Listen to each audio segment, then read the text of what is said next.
Hi friends, welcome to my channel. ఇక కౌశికి కంపెనీకి సంబంధించిన మేనేజర్ వచ్చి కౌశికి ఫ్యామిలీ మొత్తంతో ఇలా చెప్తూ ఉంటాడు. మేడం, వైజాగ్ షిప్ యార్డ్లో 50 కోట్ల విలువ చేసే కంటైనర్స్ ఆగిపోయాయి మేడం అనగానే ఇక సుధాకర్ కౌశిక్కి షాక్ అవుతూ ఉంటారు. ఇంకా ఆ మేనేజర్ ఇలా చెప్తూ ఉంటాడు, 2 డేస్లో ఆ కంటైనర్స్ని మనం డెలివరీ చేయకపోతే బెనర్జీ గ్రూప్ ఆఫ్ కంపెనీస్కి మనం 50 కోట్ల నష్టపరిహారాన్ని చెల్లించాలి మేడం అనగానే ఫ్యామిలీ మొత్తం షాక్ అవుతూ ఉంటుంది. ఇక వెంటనే దాత్రి ఇలా అడుగుతూ ఉంటుంది ఆ మేనేజర్ని, ఎందుకు కంటైనర్స్ అలా ఆగిపోయాయి అని అడగగానే కౌశికి ఇలా చెప్తూ ఉంటుంది, ఎక్స్పోర్ట్స్ బిజినెస్ మొత్తం యువరాజే చూసుకుంటున్నాడు, యువరాజ్ సైన్ లేనిదే ఎక్స్పోర్ట్ చేయడం కుదరదు అని అంటూ ఉంటుంది కౌశికి. ఇక వెంటనే సుధాకర్ ఏదో ఆలోచిస్తూ ఇలా అంటుంటాడు,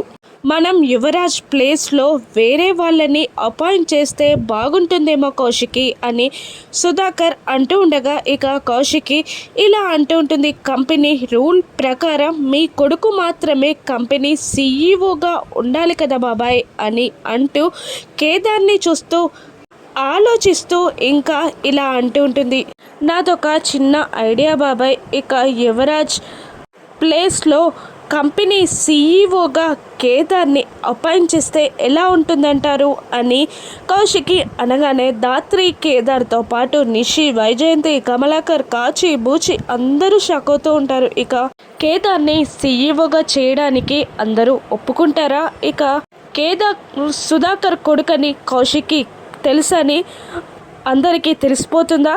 ఏం జరగనుందో రాను ఎపిసోడ్స్లో చూద్దాం. Thank you for watching.